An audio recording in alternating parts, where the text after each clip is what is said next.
Stress and inflammatory bowel disease, IBD. For many people, myself included, stress can be a trigger for inflammatory bowel disease, IBD, flare-ups.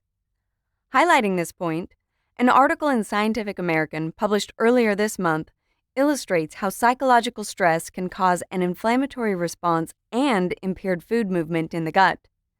The author, Josh Fishman, a senior editor at Scientific American, noted that scientists have traced two detailed molecular pathways from the brain to the gut that produce IBD flares. And in 3 different groups of IBD patients, they found that psychological stress, a death in the family or a bad fight with a loved one, for instance, can trigger the release of brain chemicals that cause IBD symptoms. The article further emphasizes that IBD is not all in the head, but it does mean psychotherapy and targeted stress management techniques have important, and until now underappreciated, roles to play in preventing and treating agonizing flares.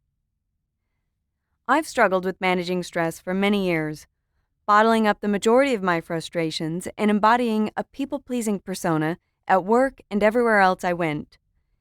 In the early years of my diagnosis, back in my 20s, my mom was always worried about my stress levels and gently encouraged me to find a healthier work-life balance.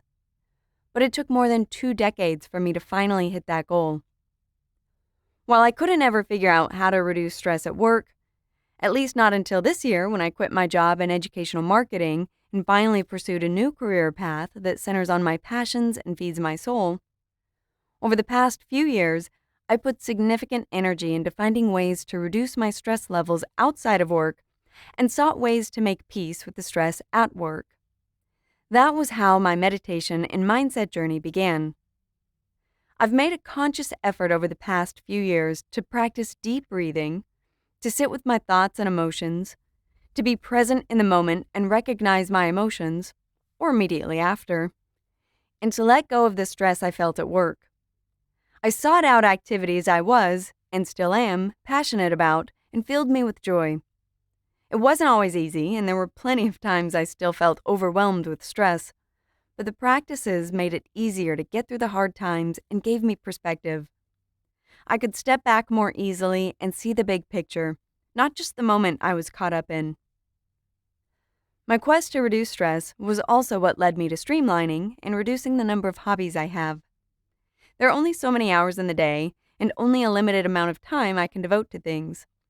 But it wasn't until I accepted that fact and made peace with it that I could let go of things and not feel like I was somehow letting myself or others down. Who cares if that blanket I started crocheting never got finished? I let that go in order to make space for other things that fueled me, like my podcast. Another small change I made was changing my vocabulary from saying to myself, I need to do XYZ, to I want to do XYZ. There were so many self-inflicted obligations I put on myself that weren't actually obligations at all, and only added to the stress and pressure I felt. So today, I invite you to give yourself grace and a little more breathing room. Implement the small things that can help you to reframe your mindset, allow you to let go of what's not urgent or even necessary at all, and help to reduce the stress you feel in your life. Is reducing stress the magic pill to everything? No, but it's never just one thing that gets us to where we are in life. So let stress reduction play a role in your own quest for better health, and take a moment to stop and smell the roses. Life is short. Enjoy it. Be strong, be grateful, and keep going.